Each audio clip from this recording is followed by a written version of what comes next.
भारत को डराइए मत, ट्रंप के हटने का इंतजार करेंगे। डोभाल ने अमेरिकी विदेश मंत्री को सुना दिया। अमेरिकी राष्ट्रपति डोनाल्ड ट्रंप के भारत पर टैरिफ लगाने के बाद से ही भारत अमेरिका के संबंध बेहद गड़बड़ाहट भरे हो गए हैं। हाल ही में अमेरिका ने भारत पर थोपे गए 50% टैरिफ को घटाकर 18% कर दिया है। इस कदम से दोनों देशों के संबंधों में सहजता आई है। इसके पीछे की इनसाइड स्टोरी जानते हैं। हाल ही में एक रिपोर्ट आई है जिसने तहलका मचा दिया है।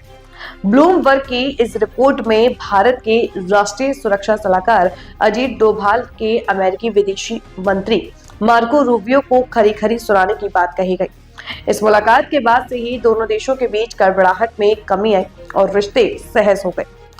हाल ही में अमेरिका ने भारत पर 50% टैरिफ को घटाकर 18% कर दिया है। ब्लूमबर्ग की रिपोर्ट के हवाले से कहा गया है कि बीते साल शुरुआती सितंबर की बात है।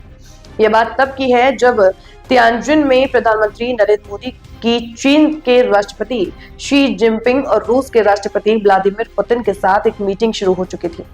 पीएम मोदी ने उस वक्त डोभाल को भारत के अमेरिका से रिश्ते सुधारने के लिए एक वाशिंगटन भेजा था। मोदी, जिनपिंग और पुतिन की मुलाकात की तस्वीर वायरल होते ही अमेरिकी राष्ट्रपति डोनाल्ड ट्रंप असहज हो गए थे। अजीत डोभाल विदेश मंत्री मार्को रूबियो के लिए एक संदेश लेकर गए थे।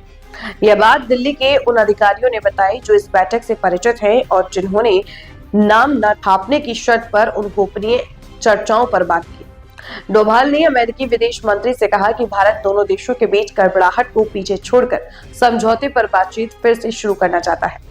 ब्लूमबर्ग की रिपोर्ट में कहा गया है कि डोभाल ने रूबियो से साफ कहा कि भारत ट्रंप और उनके सहयोगियों के दबाव में नहीं आएगा। भारत उनके कार्यकाल के खत्म होने तक का इंतजार करेगा। भारत अतीत में भी अमेरिकी प्रशासन की दुश्मनी जैसी हरकतें झेल चुका है। हालांकि डोभाल ने रूबियो से मुलाकात में कहा कि भारत चाहता है कि ट्रंप और उसके सहयोगी भारत की सार्वजनिक आलोचना काम करें।